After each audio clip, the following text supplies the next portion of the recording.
ટેકાના ભાવે ખરીદી મુદ્દે ખેડૂતોએ ગાંધીનગરમાં ધામા નાખ્યા છે। અરવલ્લી અને સાબરકાંઠાના ખેડૂતો કિસાન સંઘ કાર્યાલય પહોંચ્યા। બાજરી, જુવાર અને મકાઈના ટેકાના ભાવે ખરીદીમાં સમસ્યા ઊભી થઈ રહી છે અને ટેકાના ભાવે ખરીદીમાં અચાનક લિમિટ નક્કી કરી દેવાતા ખેડૂતો પરેશાન થઈ ગયા। રાતોરાત લેવાયેલા નિર્ણય સામે ખેડૂતોમાં પણ આક્રોશ છે।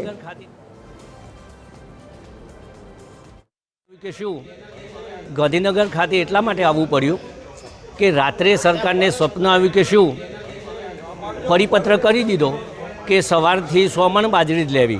હવે પહેલી તારીખે જેના મેસેજ છોડ્યા, સાહેબ પુરાવો બતાવું આપને મેસેજનો, મોબાઈલમાં પુરાવો પણ છે।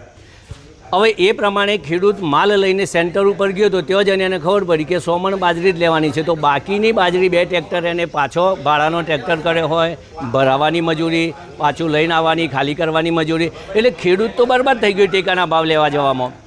બીજું, સરકારે અમારી 14 માગણીઓ સ્વીકારી એ 100% વાત સાચી છે, પણ હજુ એમાંથી મોટા ભાગના એક પણ મુદ્દાનો પરિપત્ર થયો નથી।